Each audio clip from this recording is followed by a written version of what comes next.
Alright, so today I'm going to show you a really cool card trick where you can take the 4 jacks, put them in the middle of the deck, and then just like that, they go straight to the top.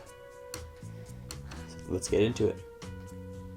Alright, so we have a normal deck of cards here, except we have the 4 jacks on the bottom. So in this story, the jacks, they're 4 thieves, so we're going to put them on the top here, and they're about to rob a museum. So the first guy, he went down into the fossil section, and he's thinking, I can find some good stuff down there.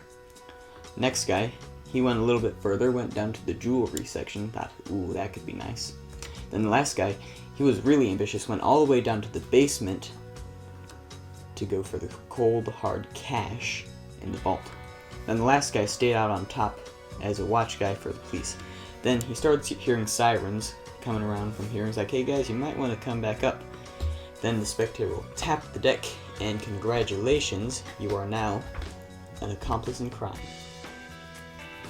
Alright, this is a really cool trick. You can blow anyone's mind with it, but all you need to do is have the 4 jacks on the bottom, and as you're spreading to show that it's a normal deck of cards and you have the 4 jacks on the bottom, you catch a pinky break under the 3 cards below the jacks.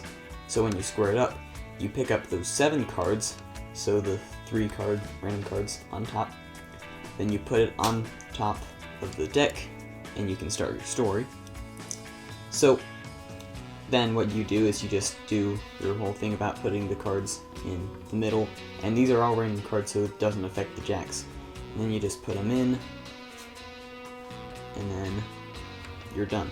And then the top guy, watch guy, looks around for police, and then once that happens, you have them tap the deck, and then the jacks all come to the top.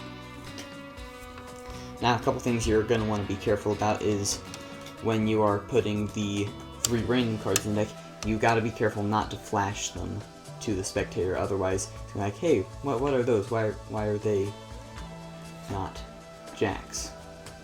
So you got to be careful about that. Alright, thanks for watching, guys. If you enjoy card tutorials like this, go ahead and subscribe. Got some good ones coming. And I have another good one. It's pretty cool. It's where you can mix up the cards face up to face down, then turn them all facing the same direction. Pretty cool. Somewhere around here. Go check it out. See you later.